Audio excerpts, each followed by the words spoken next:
307 കേസിലൊക്കെ പലപ്പോഴും ഈ 10 വർഷമൊക്കെ ശിക്ഷിക്കപ്പെട്ട് ഒരുപാട് പ്രതികൾ കിടക്കും കേട്ടോ. അത് വരുന്നത് കൂടുതലും കൂടുതലും ഈ രാഷ്ട്രീയക്കാരാണ് അതിനകത്ത്, അതായത് രാഷ്ട്രീയ ഗുണ്ടകൾ നമുക്ക് പറയാവുന്നവരാണ് ഇതിനകത്ത് പ്രതികളായിട്ട് വരുന്നത്. ഈ ഉത്തരവിൻ്റെ ബലത്തിൽ യവന്മാരെല്ലാം ഇങ്ങ് പുറത്തിറക്കിയെടുക്കണം എളുപ്പം, പെട്ടെന്ന്. ഇപ്പം ഈ കിടക്കുന്ന ബ്ലോക്ക് ഇതങ്ങ് വരും കേട്ടോ. യവന്മാരെ എല്ലാം കിടപ്പുണ്ട് ഒരുപാടെണ്ണം. അപ്പോൾ പിന്നെ ജയിലിൽ സ്ഥലം കിട്ടും കേട്ടോ. കാരണം അവിടുന്ന് പറഞ്ഞയക്കുമ്പോൾ അത്രയും അവിടെ വേക്കൻസി കിട്ടും. അത് മാത്രമാണ്. അപ്പോൾ പൊതുജനങ്ങളുടെ പണം ഉപയോഗിച്ച് അവിടെ ആഹാരം കൊടുത്ത് യവന്മാരെ തീറ്റിപ്പോറ്റുകയാണ്. അപ്പോൾ അങ്ങനെയുള്ളവന്മാർക്ക് അവിടെ ചെറിയ ജോലി യവന്മാർ ചെയ്യും. മാനുവൽ ലേബർ വളരെ കുറവാണ്. അവിടെ ചെയ്യുന്ന ജോലികളെന്നൊക്കെ പറയുന്നത് മിക്കവാറും ഇവർക്ക് ആഹാരം കഴിക്കാൻ വേണ്ടിയുള്ള മരച്ചീനി നടുകയോ ഇങ്ങനെയുള്ള കാര്യങ്ങളൊക്കെ തന്നെ ചെയ്തുകൊണ്ടിരിക്കുന്നത്. അല്ലാതെ വേറെ വലിയ കഠിനമായ ജോലിയൊന്നുമില്ല. പാറ പൊട്ടിക്കുന്നതൊക്കെ നമുക്ക് സിനിമയിലേ ഉള്ളൂ, ഇവിടെ അതൊന്നുമില്ല. അപ്പം അതല്ലാതെ നമുക്ക് ഇത് അങ്ങനെയുള്ള ജോലിക്ക് എന്താ, അവർക്ക് ദിവസ കൂലിയുണ്ട്, ശമ്പളമുണ്ട് അവിടെ. അത് ഒരു വലിയ എന്ന് വെച്ചാൽ സാധാരണ നമ്മളിവിടെ കിട്ടുന്ന മിനിമം വേജസ് എന്ന് പറയുന്ന പോലുള്ള അതൊന്നും കിട്ടത്തില്ലെങ്കിൽ പോലും മോശമല്ലാത്ത രീതിയിലുള്ള ശമ്പളമുണ്ട് കേട്ടോ. അതും വാങ്ങിക്കൊണ്ട. അപ്പം ഞാൻ പറയുന്നത് എന്താ അറിയോ, ഇവർക്ക് ഈ ശമ്പളം കൊടുത്തോളൂ. ഈ കൊടുത്തതിന് ശേഷം ഇവർക്കൊരു മാനസിക പരിവർത്തനം ഉണ്ടാക്കണമെന്നുണ്ടെങ്കിൽ നിർബന്ധമായിട്ടും അവരെ കൊണ്ട് ഈ സോഷ്യൽ സർവീസ് ആക്ടിവിറ്റീസ്, അതായത് പൊതുജനങ്ങൾക്ക് ഉപകാരമുള്ള ജോലികൾ, ഇപ്പോൾ ഞാൻ നേരത്തെ പറഞ്ഞ പോലെ ഇപ്പോൾ ഹോസ്പിറ്റൽസ് അതൊക്കെ അവിടെ അത് ക്ലീൻ ചെയ്യുക കേട്ടോ. അവിടെ ഹോസ്പിറ്റൽസ് ക്ലീൻ ചെയ്യുക, അത് അതിൻ്റെ പരിസരം മുഴുവൻ വൃത്തിയാക്കുക. കാടൊക്കെ പരിസരത്തൊക്കെ ഉണ്ടെങ്കിൽ അതെല്ലാം അവരെ കൊണ്ട് എല്ലാം മാറ്റിക്കുക, റെഡിയാക്കുക. അവർക്കതിന് കൂലി കൊടുക്കണം, ആ ജോലിക്ക് കൂലി കൊടുക്കണം. അതല്ല ഉള്ളൂ. അത് മറ്റൊരാളെ കൊണ്ട് ചെയ്യിപ്പിക്കുന്നതിലും നല്ലതോ അല്ലെങ്കിൽ കോൺട്രാക്ട് കൊടുക്കുന്നതിലും നല്ലതോ ഇങ്ങനെയുള്ള ആളുകളെ കൊണ്ട് ചെയ്യിപ്പിക്കുക. അതിൻ്റെ ഉപയോഗം എന്താണെന്നറിയോ, ഈ സോഷ്യൽ ആക്ടിവിറ്റീസ് ഇതുപോലുള്ള ആക്ടിവിറ്റീസൊക്കെ നടത്തുമ്പോൾ പൊതുജനങ്ങളുമായിട്ടൊക്കെ ഉള്ള സമ്പർക്കമൊക്കെ വരുമ്പോൾ ഒരുപാട് മാനസിക പരിവർത്തനം ഉണ്ടാകാനുള്ള ഒരു ഇടയുണ്ട്. അതേ ഉള്ളൂ. കാരണം ആളുകൾ കാണുന്നു ഇവരെ അപ്പോൾ ജയിലിൽ നിന്ന് കൊണ്ടുവന്ന് അവിടെ നിന്ന് ജോലി ചെയ്യുന്നു, ശരിയാ, നല്ല വീട്ടിൽ കഴിഞ്ഞവനാ, അതാണ്ട് ഇവിടെ വന്ന് ജോലി ചെയ്യുന്നു എന്നുള്ള ഒരു കാഴ്ചപ്പാട് ആളുകളുടെ കയ്യിൽ നിന്ന് വരുമ്പോൾ ഇവനൊരു മനപ്രയാസം, ഒരു മാനസിക പരിവർത്തനത്തിന് തന്നെ ഇനി മേലാൽ ഇതിലോട്ട് വരരുത് ഇങ്ങനെ എന്നൊരു തോന്നലെങ്കിലും ഉണ്ടാവും.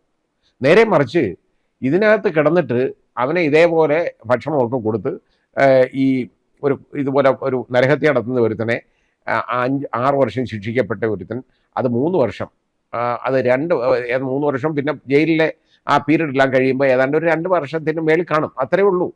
പിന്നെ ഇടയ്ക്കിടയ്ക്ക് നല്ല നടപ്പ് എന്ന് പറഞ്ഞ് ഇപ്പോൾ റിപ്പബ്ലിക് ഡേക്കോ അല്ലെങ്കിൽ ഗാന്ധി ജയന്തിക്കോ അതല്ലെങ്കിൽ ഇൻഡിപെൻഡൻസ് ഡേക്കോ ഒക്കെ ചില തീരുമാനങ്ങളൊക്കെ എടുക്കും. എന്താ അറിയോ, ഇത്രയും ഇവർക്ക് 6 മാസം ഇളവ്. ഉടനെ ഈ ഇങ്ങനെയുള്ള ഇളവൊക്കെ ഇത് ഉണ്ട്, കിട്ടും. അതുകൊണ്ടാണ് ഞാൻ പറഞ്ഞ ഈ ഇളവുകളെല്ലാം കിട്ടുമ്പോഴാണ് ഈ വരുന്നത് ഈ 6 വർഷം ശിക്ഷിക്കപ്പെട്ട പ്രതിക്ക് അവനെ ഇറക്കി വിടുമ്പോൾ, ഈ പകുതി കഴിഞ്ഞിട്ട് ഇറക്കി വിടുമ്പോൾ അവനൊരു 2 വർഷത്തിൽ താഴെ കിടന്നാൽ മതി ജയിലിൽ. ഒരു നരഹത്യ നടത്തിയ ഒരുത്തനാണ്. അതേപോലെ ഏറ്റവും കൂടുതൽ ഈ രാഷ്ട്രീയ ഗുണ്ടകളാണ് ഈ 307 കേസിലെ പ്രതികൾ. 307 വധശ്രമം, കാരണം അത് ഈ ഇഷ്ടംമാതിരി കേസുണ്ട്, ഒരുപാടുണ്ട്. ആളുകളെ റോഡ് എടുത്തിട്ട് ചവിട്ടുക കേട്ടോ, അത് ഇതുപോലെ ഒഴിക്കുക, ചവിട്ടിയെല്ലാം ഒടിക്കുക, അവനടിച്ച് മണ്ട പൊട്ടിക്കുക. ഇങ്ങനെയൊക്കെ ഉള്ളവന്മാർക്ക് കിട്ടുന്നത് അതായത് വധശ്രമത്തിനുള്ള കേസാണ് 307. അതിലെ പ്രതികൾക്ക് ചിലപ്പോൾ 10 വർഷം വരെയൊക്കെ ശിക്ഷ കിട്ടുന്നവരുണ്ട്. അതുപോലെ ആയുധം കൊണ്ട് വെട്ടിപ്പരിക്കേൽപ്പിക്കുക, ഇതൊക്കെ ഈ വടിവാള ഒക്കെ വെച്ചങ്ങ് വെട്ടുകല്ലേ. അങ്ങനെയൊക്കെ വരുമ്പോൾ അതിനൊക്കെ കൊടുക്കുന്ന ശിക്ഷ ഈ 10 വർഷം ഒരുത്തിന് കിട്ടിയെന്നിരിക്കട്ടെ, അല്ലേ ഒരു 8 വർഷം കിട്ടിയെന്നിരിക്കട്ടെ, അതേ ഉള്ളൂ. കാരണം ഒരു 7 വർഷം ഒക്കെ കൊടുക്കാറുണ്ട് ഈ 307-നകത്ത്. അത് കൊടുക്കുന്നവന് ഈ വാങ്ങിക്കൊണ്ട് അവൻ ചെയ്യുന്നത് എന്തെന്നറിയാം, അവൻ ഒരുപാട് കേസ് ചെയ്ത് കാണും. പക്ഷേ ആ കേസ് അതെല്ലാം കേസ് വെറുതെ വിട്ടതായിരിക്കും പലപ്പോഴും, തെളിവില്ലാതെ. അങ്ങനെയൊക്കെ വരും. പക്ഷേ ഫസ്റ്റ് ഒഫൻഡർന്ന് അവനെ ഇവിടെയും പറയും. നമുക്ക് എന്താണെന്നറിയാം, കൺവിക്ഷനായി എടുക്കുന്നതെങ്കിൽ ഫസ്റ്റ് ഒഫൻഡർ കൺവിക്ഷൻ അല്ലെങ്കിൽ ഒരുത്തൻ കുറ്റം ചെയ്തെന്ന് എങ്ങനെ പറയാൻ പറ്റും? അപ്പോൾ ഒരുത്തനെ കൺവിക്റ്റ് ചെയ്ത് കഴിഞ്ഞാൽ, അവനെ ഗിൽറ്റി ആണെന്ന് ഫൈൻഡ് ചെയ്ത് കൺവിക്റ്റ് ചെയ്ത് കഴിഞ്ഞാൽ നമുക്ക് പറയാം ഒരു കൺവിക്ഷൻ അവനുണ്ട്. ഇനി അതിന് മുമ്പ് ഒരുപാട് കേസുകൾ അവൻ്റെ ഉണ്ടായിരിക്കും. പക്ഷേ അവൻ പറയും ഇതെല്ലാം ഞാൻ നിരപരാധിയാണ്. മൊത്തം ഈ നിരപരാധി ഒരുപാട് യവന്മാരെല്ലാം ഭയങ്കര നിരപരാധികളാണ് കേട്ടോ. ഈ അടിച്ച് വല്ലവൻ്റെ എല്ലൊടിക്കുന്നവനൊക്കെ അങ്ങ് നിരപരാധിയാണ് മുഴുവൻ. അപ്പോൾ അവർ എല്ലാം നിരപരാധികളാണ്, വെറുതെ കൊണ്ടുവന്നിരുന്ന കേസിനകത്ത്. എന്നുള്ള ഒരു ധാരണ, ഒരു കാഴ്ചപ്പാടുണ്ട്. അപ്പോൾ ആദ്യം അവൻ എത്ര ഒഫൻസ് കമ്മിറ്റ് ചെയ്താലും അതിന് ഇതിൽ എടുക്കാൻ ഒക്കത്തില്ല. കാരണം അവന് കുറ്റം ചെയ്തതായിട്ട് കണ്ടിട്ടില്ല, തെളിയിക്കപ്പെട്ടിട്ടില്ല. അപ്പോൾ അവന് ആൻറ്റിസിഡൻസ് ഉണ്ടെന്ന് എങ്ങനെ പറയാൻ പറ്റും? ശിക്ഷിച്ചാൽ മാത്രം നമുക്ക് പറയാം ആൻറ്റിസിഡൻസ് ഉണ്ടെന്ന്. ഇല്ലെങ്കിൽ ഒന്നും പറയാൻ ഒക്കത്തില്ല. ഇങ്ങനെയുള്ളപ്പോൾ അവൻ പ്ലീഡ് ചെയ്യും, അവൻ വാദിക്കും, അവനെ ഇത് ഫസ്റ്റ് ഒഫൻഡറാണ് ഞാൻ. മറ്റേത് അതൊക്കെ എന്നെ കള്ളമായിട്ട് പ്രതി ചേർത്തേക്കുന്നതാണ്, അതിലൊന്നും ഞാനുള്ളതല്ല, കോടതി ശിക്ഷിച്ച ഒന്നുമില്ല വേറെ എന്ന് പറയാം. ആദ്യത്തെ ശിക്ഷ എന്നുള്ള രീതിയിലേക്ക് ഇത് മാറും. അതാണ് പ്രശ്നം വരാൻ പോകുന്നത്. അപ്പോൾ ഈ ഫസ്റ്റ് ഒഫൻഡർ എന്ന് പറഞ്ഞാൽ ആദ്യമായി കുറ്റം ചെയ്തെന്ന് വേണം. അതാ പ്രശ്നം. കുറ്റം ചെയ്തെന്ന് കോടതി ഉണ്ടാലല്ല കുറ്റം ചെയ്തെന്ന് പറയാൻ പറ്റുള്ളൂ. അല്ലാതെ കുറ്റം ചെയ്തെന്ന് എങ്ങനെ പറയും? അല്ലെങ്കിൽ അവൻ വോളണ്ടറി ആയിട്ട് കൺഫസ് ചെയ്യണം മജിസ്ട്രേറ്റിൻ്റെ അടുത്ത്, ഞാൻ ഇന്നെ ഇതുപോലെ കുറ്റം ചെയ്തിട്ടുണ്ടെന്ന്. ഇങ്ങനെ അല്ലാതെ എന്നിട്ട് ആ രീതിയിലാണെങ്കിൽ മാത്രമല്ല കുറ്റം ചെയ്തെന്നൊരു തന്നെ പറയാൻ പറ്റുള്ളൂ. അപ്പൊ ആദ്യമായി കുറ്റം ചെയ്യുന്ന ഒരാൾ എന്ന് പറഞ്ഞാൽ അവനൊരു 50 കേസുള്ള ഈ ഗുണ്ടകളുണ്ട്. ഈ 50 കേസും അവനും വിട്ടതായിരിക്കും. ഈ 51ാമത്തെ കേസ് മാത്രമായിരിക്കും അവന് ശിക്ഷിച്ചേക്കുന്നത്. അപ്പോൾ ഈ 50 എണ്ണത്തിനും ഉണ്ട് എങ്കിൽ പോലും അവൻ കുറ്റം ചെയ്തെന്ന് പറയാൻ ഒക്കത്തില്ല നമുക്ക്. ആദ്യത്തെ കുറ്റകൃത്യമാണ് ഇത്, ഈ ശിക്ഷ എന്ന് പറയാം. ആ രീതിയിലേക്ക് മാറും. ഇത് മാറുക എന്ന് പറഞ്ഞു കഴിഞ്ഞാൽ ഇത് അകത്ത് കിടക്കുന്ന രാഷ്ട്രീയക്കാരെ, അതായത് ഈ രാഷ്ട്രീയക്കാർ ഉപയോഗിക്കുന്ന ഗുണ്ടകളെ, അവർ രാഷ്ട്രീയ പാർട്ടിയുടെ ആളുകളായിരിക്കും. പലപ്പോഴും പെയ്ഡായിട്ടുള്ള ഗുണ്ടകളുണ്ട് പല രാഷ്ട്രീയ പാർട്ടികൾക്കും, ഞാൻ കണ്ടിട്ടുണ്ട്.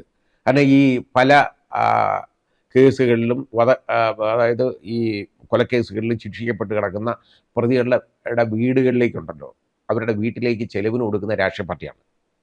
ഉണ്ട്, സ്ഥിരമായിട്ട് അങ്ങനെ കൊടുക്കുന്നുണ്ട്. വീട്ടിൽ ചെലവ് അവർ കൊടുക്കുന്നുണ്ട് പലരും. പിന്നെ അതിൽ കൊളരാത്തവന്മാരെ അവർ കൊടുക്കത്തുമില്ല. ഇനി അവനെ ഉപയോഗിക്കാൻ, അതായത് അതിന് പറയുന്ന പേര് പോലും ഉണ്ടായിരുന്നു, മാടിനെ വെട്ടുന്ന ചടങ്ങുണ്ടെന്നാണ്. മാടിനെ വെട്ടുക എന്ന് പറഞ്ഞു കഴിഞ്ഞാൽ ഏതോ ഒരുത്തനെ വെട്ടിക്കൊല്ലണം എന്ന് പറഞ്ഞത് അങ്ങനെ ആ രീതിയിലാണ്. അവർ ആ രീതിയിൽ തീറ്റിപ്പോറ്റുന്ന ആളുകളുണ്ട്, ഒരുപാട് പേര് രാഷ്ട്രീയ പാർട്ടികൾ. അങ്ങനെയുള്ള ആളുകൾക്ക് ഇത് വെളിയിൽ ഇറങ്ങി നടക്കാനുള്ള ഒരു മാർഗമായിട്ട് ഇത് മാറും. കാരണം 307 ഇവരെ ഏറ്റവും കൂടുതൽ 326-നകത്തും 307-നകത്തും ഒക്കെ പ്രതികളാകുന്നത്. 326 എന്ന് പറഞ്ഞു കഴിഞ്ഞാൽ നമുക്ക് ഗുരുതരമായി പരിക്കേൽപ്പിക്കലാണ്. മറ്റേത് 324 എന്ന് പറയുന്ന ആയുധം കൊണ്ട്, ഇതും ആയുധം കൊണ്ട് ഗുരുതരമായി പരിക്കേൽപ്പിക്കലാണ്. ഇതും ആയുധം കൊണ്ട് സാധാരണ ഉള്ള പരിക്കാണെന്നുണ്ടെങ്കിൽ 324 വരുള്ളൂ. അതിനൊക്കെ കൊടുക്കുന്നതെന്നൊക്കെ പറഞ്ഞു കഴിഞ്ഞാൽ 2 വർഷത്തിൽ കൂടുതലൊന്നും അതിന് ശിക്ഷ കൊടുക്കത്തില്ല കേട്ടോ. 1 വർഷം അതായിരിക്കും കൊടുക്കുന്നത്. 324 കൊടുക്കും. വാള കൊണ്ടൊക്കെ വെട്ടുന്ന, പക്ഷേ അവൻ്റെ എല്ലൊന്നും ഒടിഞ്ഞിട്ടില്ല, പല്ല് പോയിട്ടില്ല, തല പൊട്ടിയിട്ടില്ല, ബോണൊന്നും പൊട്ടിയിട്ടില്ല. അങ്ങനെയൊക്കെ വരുമ്പോൾ അത് 324 മാറും. പക്ഷേ ഇതുപോലെ ഗുരുതരമായി കഴിഞ്ഞു കഴിഞ്ഞാൽ പരുക്കാണെന്നുണ്ടെങ്കിൽ അത് 326 ആവും. ഈ 326 ഒക്കെ വരുമ്പോൾ അത് വരുമ്പോൾ അതിന് ഒക്കെ കൊടുക്കുന്ന ശിക്ഷ എന്നൊക്കെ പറഞ്ഞു കഴിഞ്ഞാൽ പലപ്പോഴും ഒരു 4 വർഷം 5 വർഷമൊക്കെ മാക്സിമം കൊടുത്തെന്നിരിക്കും. അത് മജിസ്ട്രേറ്റ് കോടതിയിൽ അതൊന്നും കൊടുക്കുകയല്ല കേട്ടോ. അത് വന്നു കഴിഞ്ഞാൽ ഒരു 3 വർഷം ഇത്രയൊക്കെ കൊടുക്കാൻ പോകുന്നത് ശിക്ഷ. ഇത് കൊടുക്കുമ്പോൾ അവനെ 1 വർഷത്തിന് മുമ്പ് അകത്ത് അവൻ ഇറങ്ങി വരും. ഈ എല്ലൊടിഞ്ഞവൻ അവൻ മുടന്തനായിട്ട് ഇങ്ങനെ നടക്കുകയാണ്. അവൻ നോക്കുമ്പോൾ മറ്റൊരു നല്ല സിമ്പിളനായിട്ട് റെഡിയായി അവൻ്റെ മുമ്പിൽ കൂടെ ഇറങ്ങി പോകും. അപ്പോൾ ഇത് കോടതി അത് കണ്ട് മനസ്സിലാക്കി തീരുമാനിക്കുന്നതല്ലാതെ യഥാർത്ഥത്തിൽ സർക്കാരിന് ഈ ചട്ടങ്ങളൊന്നും കാര്യമൊന്നുമില്ല. ഇത് സർക്കാരിന് വേണ്ട ഇഷ്ടമുള്ള ആളുകളെ പുറത്തിറക്കാനുള്ള ഒരു തീരുമാനമെന്നുള്ളതല്ലാതെ ഇതുകൊണ്ട് യാതൊരു ഉപയോഗം ഉണ്ടാകുന്നില്ല. ഇവിടുത്തെ നിയമവ്യവസ്ഥയ്ക്ക് ഒരു വെല്ലുവിളിയായിട്ട് മാറുമെന്നുള്ളതല്ലാതെ വേറെ കാര്യമൊന്നുമില്ല. അല്ലാതെ ഒരു ഉപയോഗം ഇതുകൊണ്ട് മാനസിക പരിവർത്തനമൊന്നും ഒരുത്തനെ ഞാൻ കണ്ടിട്ടില്ല ഇതുവരെ കേട്ടോ, ഒന്നും കണ്ടിട്ടില്ല. പിന്നെ ചിലത് വരും. കൊലപാതകത്തിൽ തന്നെ വന്നിട്ടുണ്ട് കേട്ടോ. അത് അബദ്ധം പറ്റുന്നതാണ്. പലപ്പോഴും അത് വരും. അവർക്ക് കോടതിയിൽ അത് തെളിയിക്കാൻ പറ്റാത്ത പോയതുകൊണ്ട് മാത്രം അവർ ശരിയായ രീതിയിൽ അവരുടെ കേസ് നടത്താത്തതുകൊണ്ട് മാത്രമാണ് അവർ 302-ന് അങ്ങനെയുള്ളവർ ശിക്ഷിക്കപ്പെടുന്നത്. ഇല്ല, അവർ 304-ലേക്ക് പോകേണ്ട ഒരുപാട് കേസുകൾ നമുക്കറിയാം. 302 ആയിട്ട് ശിക്ഷിക്കപ്പെടുന്ന ഒരുപാട് കേസുകളുണ്ട്. യഥാർത്ഥത്തിൽ 304 ആയി പോയനെ നന്നായിട്ട് ആ കേസ് നടത്തിയിരുന്നെങ്കിൽ ജഡ്ജിക്ക് തനിച്ചൊന്നും ചെയ്യാൻ ഒക്കത്തില്ല. അയാളുടെ മുമ്പിൽ ആ ഫാക്ട്സ് കൊണ്ടുവരാതെ എങ്ങനെ ചെയ്യാൻ പറ്റും? അപ്പോൾ അങ്ങനെ വരുന്നുണ്ടെങ്കിൽ അങ്ങനെയുള്ള കേസുകളിലെ പ്രതികൾക്കൊക്കെ, അതായത് ഇതുപോലെ ഈ അവർക്ക് എന്ന് പറഞ്ഞാൽ ലൈഫാണ്, അവർക്കിത് കിട്ടത്തില്ല, ഇതിൻ്റെ ഉപയോഗം കിട്ടത്തില്ല. പലപ്പോഴും ഈ കൊലപാതകം നടത്തിയ കേസുകളിലെ പ്രതികൾക്കാണ് ഇതിൻ്റെ ആനുകൂല്യം പലപ്പോഴും കിട്ടാൻ അർഹതയുള്ളത്. അവർക്കിത് കിട്ടുന്നില്ല. നേരെ മറിച്ച് രാഷ്ട്രീയമായിട്ട് അവർ കണ്ടവനെയൊക്കെ എടുത്തിട്ട് അടിക്കുക, അവൻ്റെ എല്ലൊടിക്കുക, തല അടിച്ചു പൊട്ടിക്കുക, ഇതൊക്കെ വരുമ്പോൾ 307 ഇട്ടെടുക്കുന്ന പ്രതികൾക്ക് ഉള്ള ശിക്ഷയിൽ രാഷ്ട്രീയക്കാരാണ് ഇതിനകത്ത് കൂടുതൽ. അല്ലാത്തവർ വളരെ കുറവാണ് 307 ഉള്ളത്, വളരെ കുറവാണ്. അപ്പോൾ അവർക്ക് പ്രയോജനം ഉണ്ടാകുന്ന ആർക്കാന്ന് നോക്കിയിട്ട് അതിനനുസരിച്ചുള്ള ഗൈഡ് ലൈൻസാണ് ഈ വന്നേക്കുന്നത് എന്ന് വേണം കരുതാൻ. അതല്ലാതെ ഇതുകൊണ്ട് യാതൊരു പ്രയോജനം സമൂഹത്തിനില്ല. നമ്മുടെ ഒരു ഈ ശിക്ഷാവിധിയെ സംബന്ധിച്ചിടത്തോളം അത് വരുമ്പോൾ കോടതി തീരുമാനിക്കേണ്ട കാര്യം എടുത്ത് വെച്ച് എക്സിക്യൂട്ടീവ് തീരുമാനിക്കുക എന്നുള്ള രീതിയിലേക്ക് മാറും. അതാണ് ഇതിലുള്ളത്.